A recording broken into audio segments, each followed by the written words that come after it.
누가복음 23장입니다.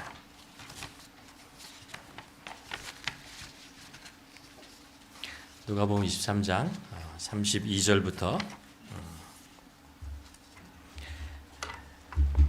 저희가 함께 43절까지 보도록 하겠습니다. 저와 함께 한 절씩 32절부터 43절까지 한 절씩 교독하도록 하겠습니다. 또 다른 두 행악자도 사형을 받게 되어 예수와 함께 끌려가니라.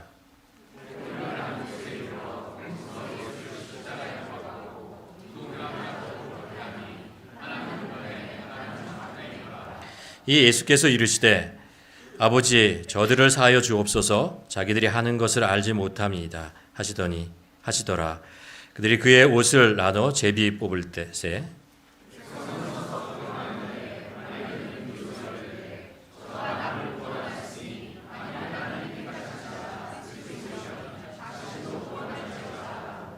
군인들도 희롱하면서 나와 신포도주를 주며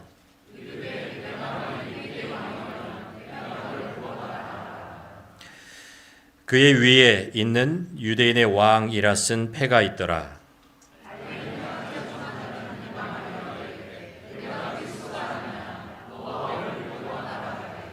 하나는 그 사람을 꾸짖어 이르되 내가 동일한 정죄를 받고서도 하나님을 두려워하지 아니하느냐.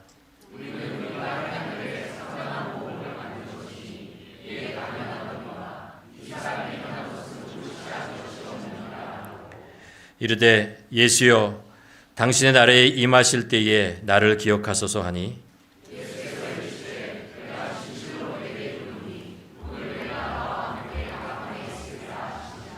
아멘.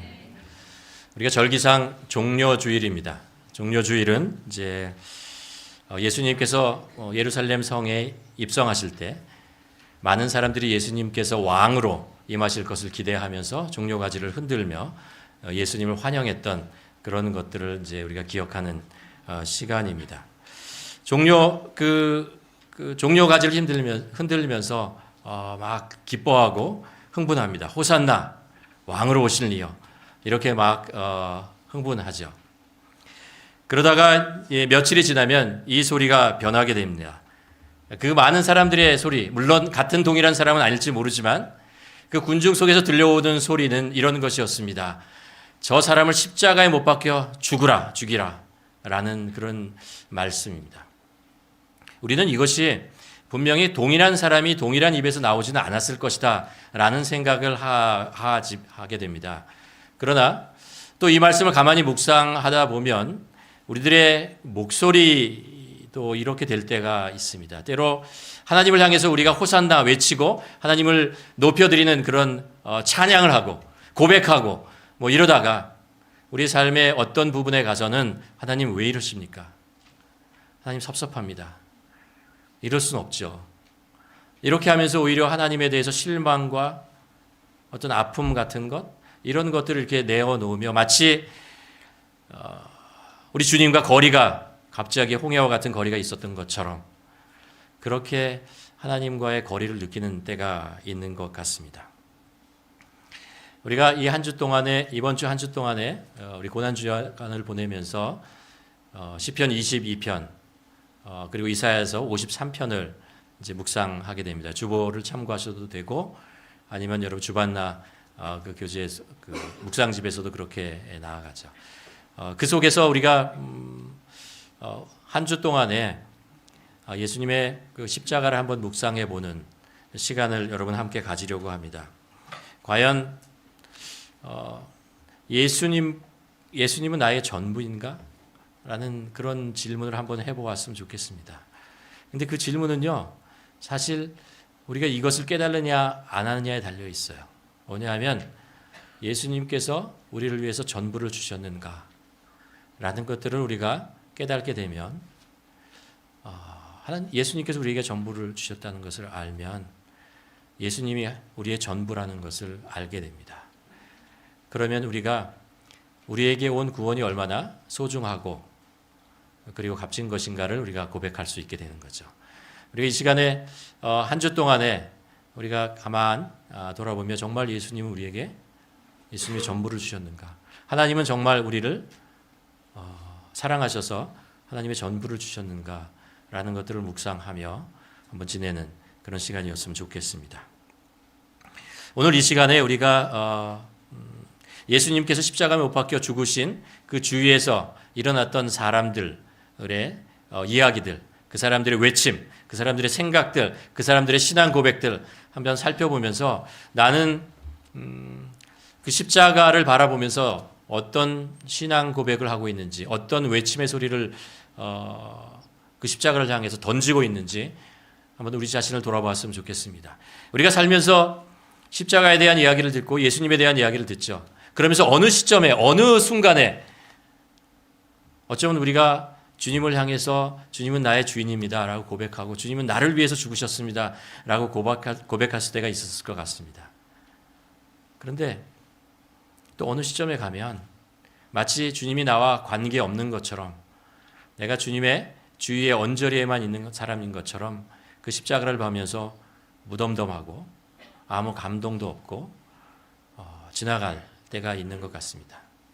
과연 2024년 우리가 보내는 이 시간, 이 고난주일, 사순절 기간 동안에 그 십자가를 우리가 바라보면서 우리 심령 속에서 그 십자가에 나에게 어떤 의미인지, 어떻게 내가 십자가를 지금 바라보고 있는지 우리 심령 깊이 한번 살펴보고 고백하는 시간이었으면 합니다. 예수님께서 이제 제자들과 함께 유월절 만찬을 할 때가 목요일이었습니다. 그들과 함께 이제 만찬을 하고 사실은 그것이 유월절 만찬이었기 때문에 매년 그냥 하는 거였어요. 제자들과 예수님이 3년 반을 같이 있었으니까 아마 3번 정도 같이 이 시간을 보냈을 것 같습니다. 그리고 제자들은 어쩌면 그 전에 했던 것, 우리 조상들이 했던 것 그 시간이 다시 반복돼서 하고 있는 그 만찬이라고 생각했을지 모르겠습니다. 그러나 예수님에게서는 이 만찬은 굉장히 특별했던 것이었습니다. 예수님께서는 말씀하시죠. 이것은 너희를 위해서 찢기는 나의 몸이다. 이 잔은 너희를 위하여 흘리는 내 피다. 라고 말씀하십니다. 예수님께서 우리들에게 모든 것을 주셨다라는 것. 예수님께서는 이 세상에 사시는 동안에 당신을 위해서 조금 더 남겨놓은 것이 없었다. 다 주셨다라는 것. 그것이 이 유월절 만찬에서 예수님께서 제자들에게 하신 말씀의 핵심이라고 생각합니다. 그러기에 주님께서 열어놓으신 십자가라고 하는 것은 우리에게 준 유일한 구원의 길입니다. 그래서 그 이후에 이제 제자들이 예수님과 만찬을 하고 나서 아직 제자들은 이게 무슨 의미인지 잘 몰랐어요. 왜 예수님께서 이런 식으로 말씀하시는지 잘 몰랐습니다. 그리고 나서 이제 만찬을 마치고 감람산으로 제자들과 함께 가죠. 그러다가 겟세마네 동산이라는 곳에서 예수님께서 잠깐 멈추시고 제자들을 데리고 이제 기도하러 가십니다. 그러면서 기도의 내용에 이런 것이 있지 않습니까? 내 아버지여, 만일 할 수만 있거든 이 잔을 내게서 지나가게 하옵소서. 그러나 나의 원대로 마옵시고 아버지의 원대로 하옵소서라고 얘기를 합니다. 사실 이 고백이 우리 모두의 고백이 되어야 할 것 같습니다. 우리의 일부를 하나님께 드리는 것이 아니고 우리의 전부를 드리고도 전혀 아깝지 않을 뿐더러 사실은 우리의 전부가 있잖아요. 우리 하나님에게 드려질 때 우리가 안전하고 우리의 생명이 보장되는 것입니다. 그런데 때로 우리는 거꾸로 생각하는 것 같아요. 주님에게 조금 드리고 내가 좀 더 많이 가지고 있어야 내가 좀 더 안전하고 더 이 세상에 살아가는데 나에게 더 유익하다라고 생각하고 살아가는 것 같아요. 이 십자가를 가만 보면서 우리가 한번 그 질문에도 한번 대답해 보았으면 좋겠습니다. 우리가 주님께 모든 것을 하나님께 모든 것을 들어드리는 것이 정말 안전하고 우리들 삶에 가장 가치 있는 것인지 아니면 조금 드리고 일부는 나머지는 모두 내가 관리하고 내가 원하는 대로 사용하는 것이 내 것이라고 주장하는 것이 더 안전한 것인가 라는 것들을 한번 생각해 볼 필요가 있는 것 같습니다. 예수님께서 겟세마네 동산에서 기도를 하고 나오셨을 때 가론 유다가 제사장들과 그리고 로마의 병사들을 데리고 예수님을 체포하러 오죠. 예수님이 그곳에서 체포됩니다. 그리고 나서 대제사장에게 가게 되고 거기서 신문을 받고 또 빌라도에게 가고 왔다 갔다 여기저기 하면서 마지막에 빌라도 앞에 서게 되고 빌라도는 예수님을 정죄하고 심판대에 십자가로 보내게 됩니다. 그리고 제자들은 다 도망가죠. 그렇죠? 이 순간에 다 도망을 갑니다. 그리고 로마의 군인들이 그를 애워싸고 조롱합니다. 이 장면이요. 가만 생각해 보면 예수님 주위에는 제자들이 있어야 하지 않아요?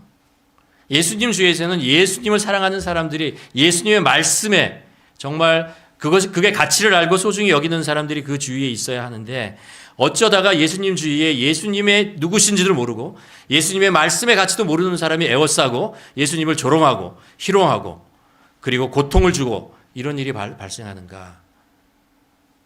이것이 과연 어떻게 된 것인가라는 생각을 하게 됩니다. 과연 우리들은 예수님 주위에서 예수님을 찬양하고 예수님을 높여드리는 그런 사람으로 주님 앞에 서 있는 건지 아니면 예수님 주위에서 예수님을 통해서 무엇을 얻거나 예수님을 통해서 나에게 세상의 안전이나 안락이나 그것을 구하기 위해서 내가 예수님 주위를 왔다 갔다 하는 사람인지 우리 자신을 한번 질문해 볼 필요가 있을 것 같습니다. 우리의 삶의 초점이 그 예수님에게 가 있는지 아니면 나에게 계속 머물러 있는지 이 차이가 그런 결과를 낳는 것이 아닐까요? 예수님께서 십자가의 길을 가셨습니다.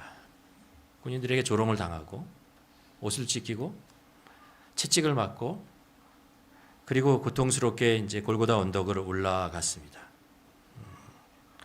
우리가 아는 대로 양손과 발에 못을 박혔어요. 그게 못이 조그만 게 아니잖아요. 그게 살을 뚫고 온 몸을 지탱할 만큼 아주 큰 못으로 단단하게 손과 발을 고정시켰습니다. 파고 들어왔습니다. 피가 튀었겠죠. 그리고 예수님의 머리에는 가시 면류관이 씌워졌습니다. 이게 면류관이어야 되는데, 그렇죠? 영광의 면류관이어야 되는데 가시 면류관이 그 예수님의 머리 위에 강제로 찢겨지는 거죠. 그리고 고통 속에 놓이게 됩니다. 그리고 십자가에 달리게 됩니다. 오늘 이 말씀을 이렇게 우리가 한 주 동안 이 이야기를 이 장면을 계속해서 한번 생각해 보았으면 좋겠습니다. 왜냐하면요, 이것이 고통스럽고 힘들고 어렵고 수치스럽고 어떻게 보면 잔인하고 고개를 들어서 보기가 정말 너무하다라고 얘기할 그런 장면이지만 사실은 우리가 이 십자가를 통과해 가면서 어둠이 새벽이 되는 거잖아요. 죽음이 생명이 되는 거잖아요. 예수님과 상관없이 살았던 사람들이 군중처럼 살았던 사람들이 예수님의 그 십자가를 통과하면서 하나님의 자녀가 되는 거잖아요. 이 고통 속에 잉태하는 것이 생명이라는 것을 우리가 다시 한번 기억할 필요가 있습니다. 우리가 사순절 동안에도 그렇지만 우리가 이 고난 주간 한 주를 보내면서 이 고통 속에 생명을 낳아가는 그 아버지 하나님의 그 마음, 그것을 우리가 한번 같이 경험해 보았으면 좋겠습니다. 오늘 우리가 나누고자 하는 말씀은 예수님께서 십자가에 못 박혀 달려서 계셨을 때 그 주위에 있던 사람들, 우리가 한번 살펴보면서 우리의 신앙을 한번 대비시켜 보는 시간을 가졌으면 좋겠습니다. 첫 번째로 이제 예수님께서 십자가에 못 박혀 죽었을 때, 계셨을 때 그것을 지나가던 사람들이 있었습니다. 그것을 잠깐 머물면서 마치 그것이 큰 구경거리인 양 그것을 바라보는 사람들이 있었다는 것입니다. 많은 백성들이 몰려와서 불구경하듯이 그것을 바라보며 십자가 앞에 서 있었습니다. 갈릴리에서 그 소문을 듣던 잖아요. 그 청년이 십자가에서 죽어가는 모습을 이렇게 바라보기 위해서 모였습니다. 그들에게는 정말 이 십자가가 아무 의미가 없었어요. 한 번에 그냥 관심이 있는 어떤 구경거리로만 생각되어지고 그 자리에 모였던 사람들이 있었다는 것을 알 수 있습니다. 사람들은 예수님을 바라보면서 조롱했어요. 많은 사람들의 병자를 고치는데, 죽은 사람도 살렸다고 하는데 왜 스스로를 구원하지 못하느냐라는 거죠. 이 자리를 왜 스스로 벗어나지 못하느냐라는 그런 어떤 조롱 섞인 그런 이야기들을 했습니다.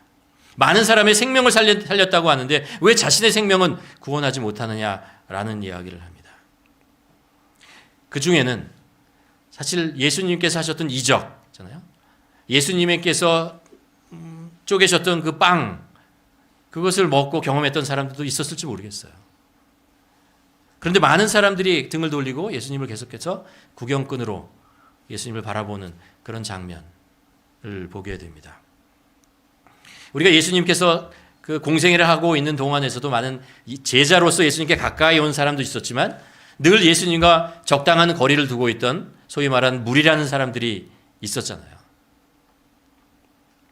예수님께서 자신이 원하는 이야기를 하면 좀 더 가까이 가고 귀를 솔깃하고 듣다가 자신이 원하는 이야기가 아니면 뒤로 물러나고 피하려고 했던 그런 사람들이 있습니다. 불편한 메시지, 힘든 메시지야 라고 얘기하는 사람들이 있었습니다. 예수님이 병자를 고치고 이적을 행하면 다시 가까이 갔다가 그 사건의 현장에 나도 한번 참여해보고 싶어서 가까이 가지만 예수님께서 말씀하시기를 자신을 부인하고 네 십자가를 지고 나를 따르라고 얘기하면 그 자리에서 갑자기 뒤로 물러나죠. 예수님, 저는 아니죠. 라고 하면서 뒤로 물러납니다. 예수님이 세상 사람들로부터 비방을 받고 고난을 받으면 그것을 변호하는 것이 아니고 오히려 예수님을 비난하는 자리에 서서 함께 예수님을 비난하고 예수님을 정죄하고 그러는 자리에 섰던 사람들. 마태복음 27장 39절에 보면 이들을 뭐라고 얘기하냐면 지나가는 자들이라고 표현을 해요. 지나간다. 우리의 인생이 어떤 길로 가잖아요. 그러다가 우리는 사람들을 만나요. 어떤 사건들을 만나요. 그 사건이 그 사람들을 변화시킬 수도 있고 새로운 길로 인도할 수도 있습니다. 이 사람들이 지나가다가 예수님을 그 사건, 십자가의 사건을 봐요. 그리고 나서 그냥 지나가요.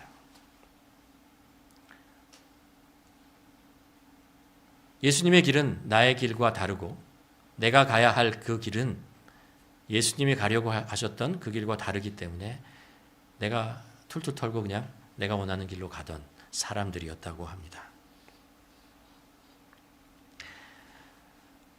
로마서 8장에 사도 바울이 이런 이야기를 합니다. 자녀이면 또한 후사, 곧 하나님의 후사요. 그리스도와 함께 후사니 우리가 그와 함께 영광을 받기 위해서 고난도 함께 받아야 한다. 주님의 길이라고 하는 것이요. 우리가 주님의 제자로 따라가는 길이 영광의 길이고 생명의 길이고 그리고 우리를 살리는 길이고 중요한 길입니다. 그러나 그 길은 주님과 고난을 동행했을 때에 경험하는 거라는 거예요. 그냥 경험하지는 것이 아니라는 것입니다. 주님과 함께 비난을 받고 주님과 함께 고통을 당하고 주님과 함께 가시밭을 지나가는 사람들, 지나갈 수밖에 없다는 거예요. 그런 사람들과 하나님께서 영광을 함께 나눈다라고 말씀하고 있습니다.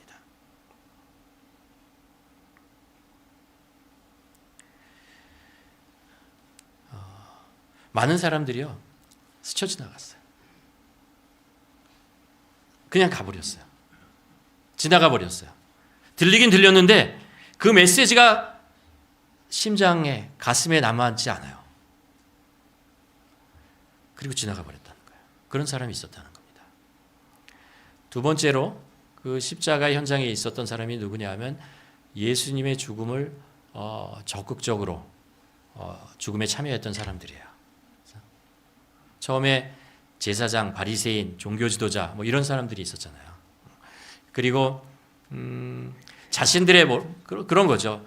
그 예수님 때문에 자기가 지켜왔던 지금까지 가지고 있던 그 예루살렘과 그 민족에 대한 어떤 존경과 어떤 종교적인 기득권을 가지고 있는 것, 그것을 지켜내기 위해서 예수님을 정죄했던 사람들이 그런 사람들이죠. 두 번째는 그 빌라도죠. 그렇죠? 빌라도는요, 성경을 가만히 읽어보면 예수님이 죄가 없다는 걸 알았어요. 그렇죠? 이들이 이 종교 지도자로부터 지금 모함을 받아서 지금 이 자리까지 왔다는 것을 알았어요. 그렇지만 자신이 가지고 있는 그 자리 있잖아요. 이들을 잘 다스려야 하는 아무 분란도 없이 있잖아요. 이것을 지켜내고 그래야 내가 이곳에서 또 잘해야 그 다음에 다음 사역지로 승진해서 갈 수 있다라는 그것 때문에 이것을 그냥 그래 좋아 네가 원하는데 해줄게 라고 하면서 예수님 십자가에 못 박혔던 사람들이 있었다는 거예요. 군병들도 있었습니다. 명령을 받으니까 그냥 하는 거죠. 예수님이 누구이신지 관심 없어요. 그냥 명령에 따라서 그냥 하는 것이고 그냥 하는 그 살아가는 것입니다.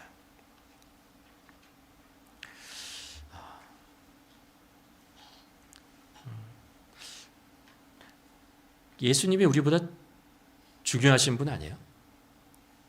그렇죠? 우리가 예수님에 대해서 표현한다면 예수님이 가장 중요한 곳에 이렇게 표현돼야 되잖아요. 그분이 우리가 전하고자 하는, 우리가 하고자 하는, 우리가 살고자 하는 삶의 중심이 되어야 되잖아요. 근데 때때로 우리 자신이 우리 신앙 고백의 중심이 돼요. 때때로 우리의 삶의 중심이 내가 돼요. 이게 뭐가 잘못? 가끔 생각하다 보면 저 자신도 내가 내 삶의 중심인 거 아니야?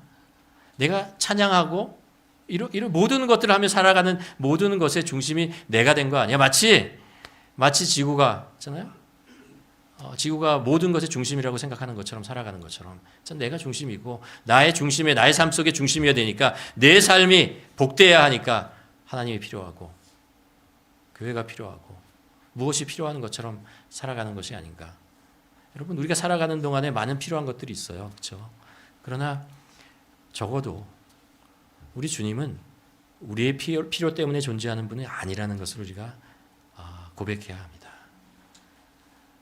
그분이 우리의 필요 때문에 존재하는 분이 아니라는 것을 알아야 합니다.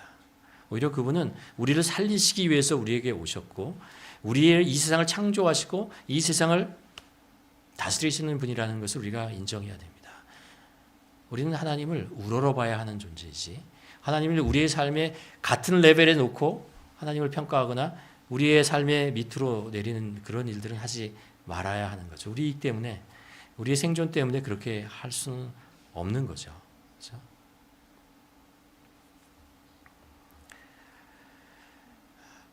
기독교 역사 중에 늘 핍박이라는 것은 있었습니다. 기독교 역사는 다르게 표현하면 핍박의 역사였다는 것을 우리가 압니다. 예수님도 많은 핍박을 당했고 제자들도 당했고 초대교회도 당했고 그 이후에도 2000년 동안 계속해서 이러한 일들은 일어나고 있습니다. 사실 그 핍박은 점점 더 커지고 있어요. 잘 우리가 못 느껴서 그렇죠. 이 사실을 깨달지 못해서 그렇죠. 오픈 도어즈라는 곳에서 이제 선교단체에서 이제 핍박에 대한 통계 자료를 많이 내놓는데 거기에 보면 세계에서 가장 핍박을 많이 당하는 나라 1위가 어디일 것 같아요? 북한이에요. 우리 형제 자매가 있는 곳이에요. 그리고 전 세계로 보면 그리스도인 7명 중에 1명은 심한 핍박에 노출되어서 살아가는 사람들입니다. 7명이 한 사람이에요. 7명이 한 사람이라고요.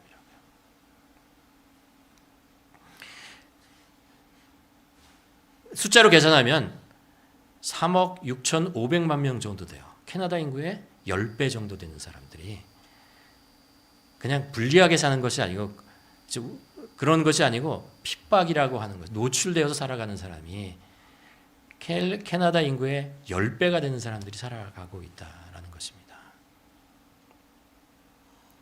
이 세상에서 예수님을 믿는 것은 안전하지도 않고 이익이 되지도 않는 시대로 우리가 계속해서 변해가고 있다는 것을 아시죠? 우리 자녀들이 캐나다 땅에서 학교에 다니면 있잖아요. 내가 예수님을 믿어요. 그러면 와 그래? 이럴 것 같죠? 안 그래요. 뭐라고? 비웃어요. 아이들은 그것을요 들어요. 선생님이 그렇게 하는 사람들도 있어요. 네가 지금 언제 사는 사람 애들이냐? 이런 식으로 대하는 사람들이 있다는 거예요.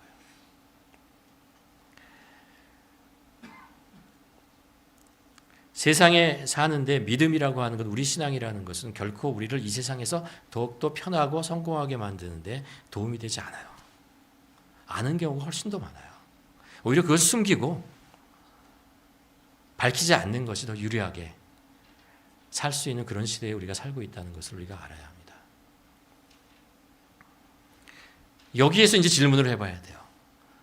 그런데도 어떻게 여러분이 여러분의 자녀들에게 믿으라고 말씀하십니까? 자녀들에게 넌 그래도 예수 그리스도를 믿어야 돼 라고 말할 수 있는, 어쩌면 우리의 신앙이 이랬을지 몰라요. 야, 예수 그리스도를 믿어야 네가 세상에서 잘 살아. 이렇게 표현하고 싶은데 현실은 그렇지 않아요. 예수 그리스도를 믿으면 너의 삶이 좀 어려울 수 있어. 예수 그리스도 말씀대로 살면 너의 삶이 불편한 정도가 아니고 손해볼 수도 있어. 그런 시대에는 우리는 살고 있어. 라고 하는 거죠. 그런데도 자녀들에게 너는 예수 그리스도를 믿어야 돼. 신앙을 가지고 살아야 돼. 라고 얘기할 만큼 나의 신앙이 단단한가? 나의 신앙이 단단한가? 내 신앙이 흔들리면, 내가 나 스스로에게 그렇게 고백할 수 없다면 어떻게 우리가 사랑하는 우리 자녀에게 그 얘기를 해줄 수 있어요? 할 수 없죠. 이 고난주일에 우리가 생각하는 십자가라고 하는 것이 우리를 사실 십자가 앞으로 이렇게 자꾸 밀어나가는 거예요. 사실 우리는 십자가가 있으면 십자가 저 뒤에 가고 싶잖아요. 멀리서 보고 싶잖아요. 여러분, 십자가라는 것이 얼마나 잔혹한 형틀이라는 걸 알잖아요. 가능하면 멀리서 좀 보고 싶잖아요. 피 같은 거 보이지 않고 그냥 형태만 나타나고 어렴풋이 보는 그 자리에 서고 싶잖아요. 그렇게 십자가를 바라보고 싶잖아요. 근데 이 사순절이라고 하는 것은 계속해서 성령님께서 우리를 한 발 한 발 십자가로 가까이 가게 만드는 거예요. 조금만 더 가봐. 조금만 더 가자. 조금만 더 가야 해. 그리고 예수님을 봐야 해. 희미하게 예수님을 바라보는 것이 아니고 정확하게 예수님을 바라봐야 돼. 라고 말씀하세요. 왜요? 거기에 생명이 있으니까 그런 거 아니에요. 거기에 하나님이 계시기 때문에 그렇잖아요. 하나님의 온전한 사랑을 우리는 십자가로부터 보기 때문에 그래요. 우리는 그래서 십자가 앞으로 계속해서 같이 앞으로 나가야 하고 그것을 똑바로 바라봐야 하는 것입니다. 예수님 우리들에게 십자가 앞에서 머리를 숙이라고 얘기하지 않으세요. 머리를 들어라. 나를 쳐다보라. 그 위에 예수님께서 계시고 우리를 바라보고 계시는 것입니다. 신앙을 갖는다는 것은 소수자로 산다는 거예요. 마이너리티로 산다라는 거예요. 이 세상에서. 정말 내가 세상 속에서 마이너리티로 사는 것, 내가 믿는다는 것 때문에 불편하고 불이익을 당해도 과연 내가 이것을 참아낼 수 있는가라는 거죠. 사실 우리가 참아낼 수 있다는 것은 우리의 인내력이 대단해서 그런 것이 아니고요. 하나님이 얼마나, 예수님께서 어떤 일을 하셨는가를 우리가 알고 그 십자가의 가치와 하나님의 사랑의 크기를 알기 때문에 그런 거죠. 그 크기가 커져야, 그것이 정말 내 안에, 내 가슴에, 내 심령 속에 정말 크게 자리 잡아야 우리는 그 불이익이나 라고 얘기하는 그거는 불이익이 아니죠. 그거는 불이익이 아니죠. 나에게는 훨씬 더 큰 것이 있습니다. 훨씬 더 나를 사랑하시는 분이 있습니다. 라고 고백할 수 있는 거죠. 그걸 받아들일 수 있잖아요.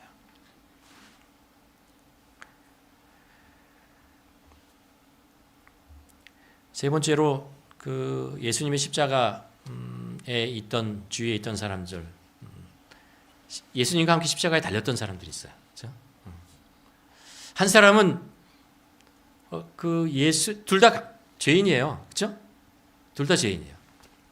근데 한 사람은 예수님을 바라보고 뭐라고 얘기하냐면 비방하죠. 가로되 내가 그리스도가 아니냐, 구원자 아니냐, 너와 우리를 구원하라.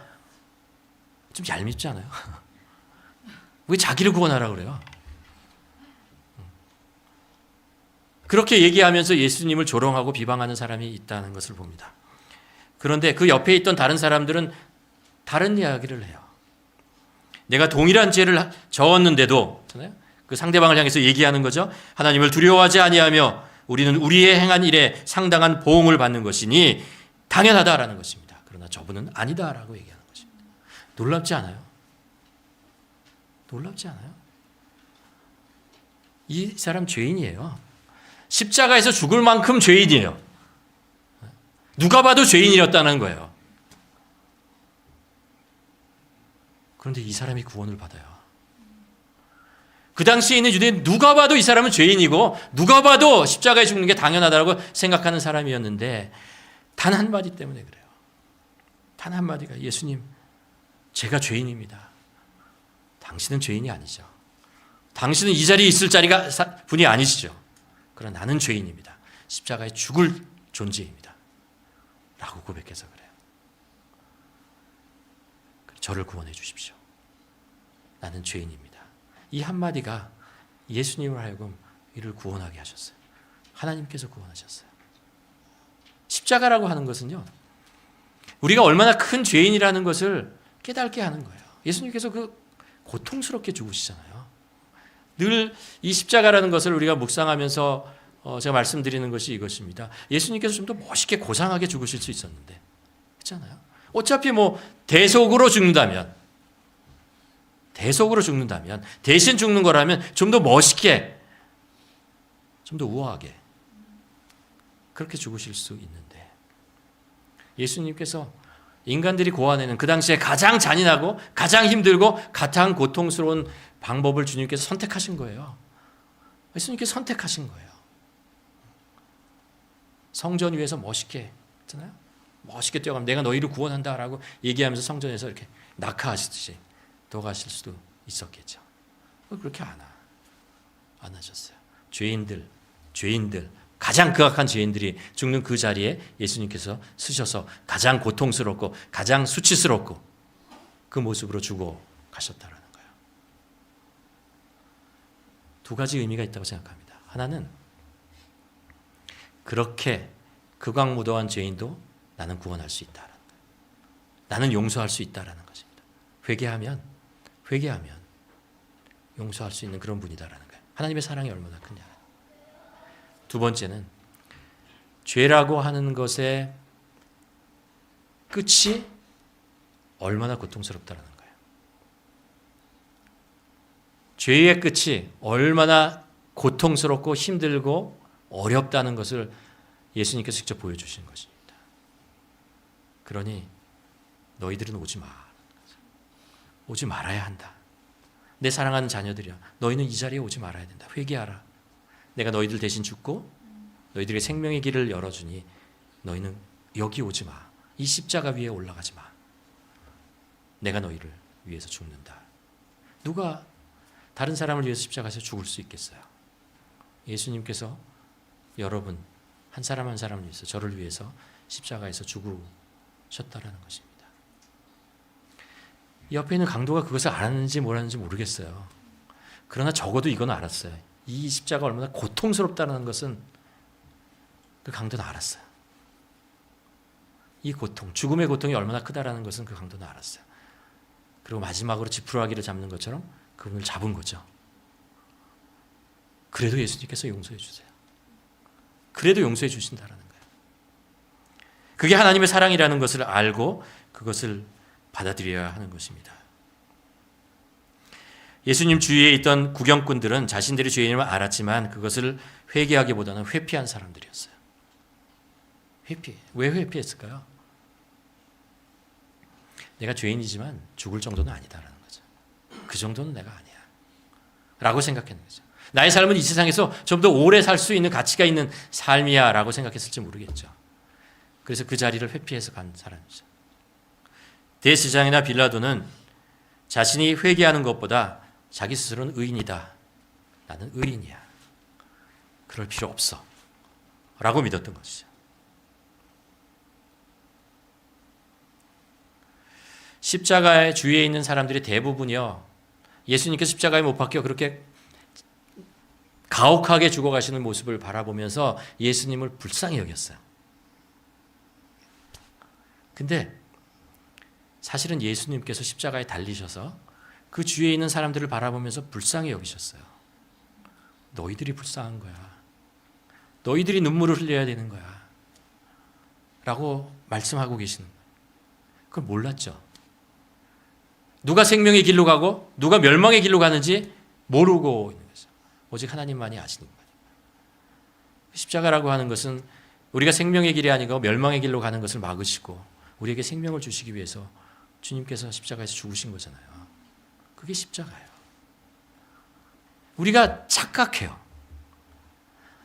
우리의 죄의 많은 부분은 착각을 해요. 나는 의의 길을 가고 있다라고 생각을 해요. 나는 이 세상에서 잘 살고 있어 라고 생각합니다. 이 정도면 괜찮아 라고 착각을 한다는 거죠. 적어도 비교해서. 절대적 가치는 아닐 수 있지. 그러나 비교해서는 그럴 수 있지 라고 생각을 하지만 그렇지 않아요. 그렇지 않다는 거예요. 우리는 예수님이 십자가에서 죽어가고 있다고 생각하지만 예수님은 우리가 이 세상에서 죄 때문에 죽어간다는 것을 아시는 분이에요. 밑에서 보니까 잘 안 보이지만 위에 올라가면 보이는 거죠. 위에 올라가면 보여요. 무슨 일이 벌어지고 있는지 우리가 알고 있는 거죠. 그래서 예수님께서 우리를 위해서 십자가에 죽으셨다는 사실을 우리가 기억해야 합니다.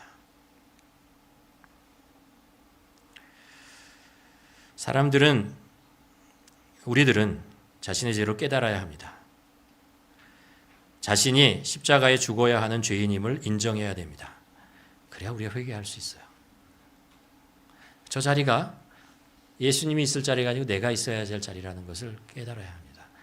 저 자리에 내가 아니라 예수님께서 대신 죽었다라는 것을 성경이 누차 얘기하는 것을 우리가 깨달아야 합니다. 저 자리가 내가 죽어야 될 자리야. 그런데 예수님께서 나 대신 죽은 거야. 라는 것을 깨닫고 그 앞에 무릎을 꿇어야 돼요. 무릎을 꿇어야 돼요. 그게 우리가 사는 길이에요. 생명의 길입니다. 죄를 부인하는 것보다 오늘 다른 사람은 죄인이지만 나는 죄인이 아니야 라고 하는 것을 멈추고 우리는 이 죄인처럼 우리가 지은 죄에 대해서 보응을 받는 거야. 그것을 당연하게 생각해야 됩니다. 은혜라고 하는 것은 당연히 받아야 되는 것을 받지 않는 거잖아요. 우리가 당연히 죄인으로서 받아야 하는 그 형벌을 받지 않게 되는 것이 은혜이고 예수님께서 십자가에 못 박혀 죽으신 것은 그 은혜를 우리에게 주시기 위해서 우리를 십자가에서 대신 죽으신 것이라는 것을 우리 다시 한번 마음속에 고백해야 합니다. 그럴 때 우리는 회개하게 되고 회개는 우리의 마음을 가난하게 만들어줘요. 가난하게 만들어요. 죄를 자복하고 회개하면 우리 안에 있는 무거운 돌덩이, 죄의 이 돌덩이 같은 것이 스르르 녹아져요. 십자가 아래서 내가 죄인입니다. 예수님께서 나를 위해서 그런데 죽으셨습니다. 내 형벌을 대신 지셨습니다. 라고 우리가 진심으로 고백할 때 우리 안에 있는 그 무거운 돌덩이 있잖아요. 그것이 녹아지는 겁니다. 십자가는요, 죽음의 길이 아니에요. 십자가는 생명의 길이에요. 살리는 길이에요. 십자가는 증오의 증표가 아니고 사랑의 증표잖아요. 하나님께서 우리를 사랑하신다라는 것을 나타내는 증표입니다. 우리가 십자가 앞에 쓰는 것은 하나님께서 우리를 얼마나 사랑하셨냐는 것을 우리가 깨닫게 되는 거예요. 하나님께서 우리가 얼마를 사랑하셨는가. 얼마나 사랑하시면 자기 아들을 죽이시고 우리를 살리시냐는 거예요.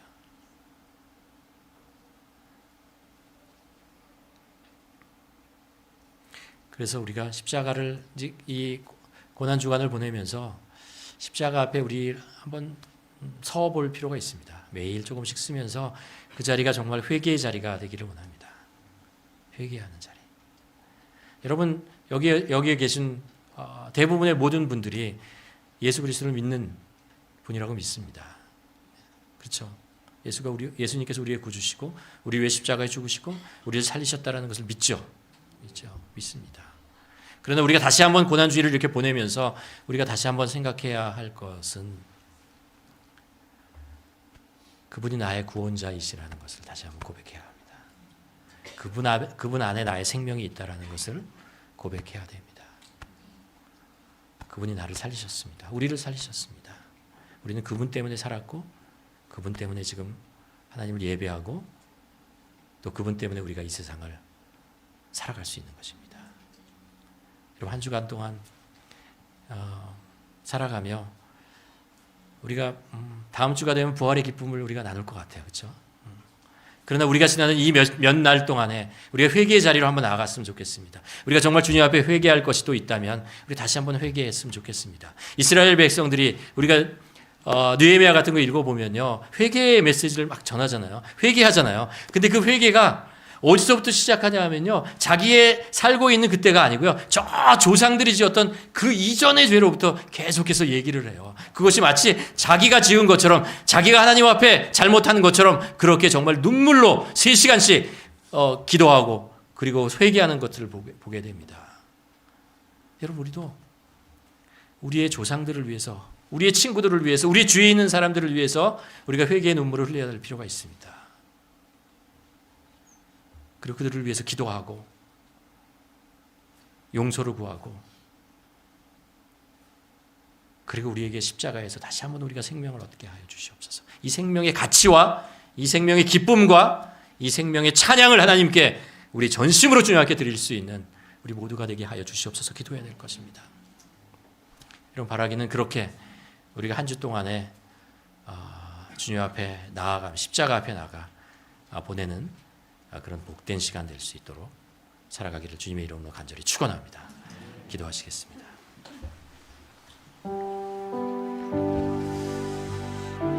우리가 매일 이런 십자가를 묵상하여야 합니다. 그러나 특별히 우리가 사순절 기간 동안에 더욱더 십자가에 깊이 들어가기를 원합니다.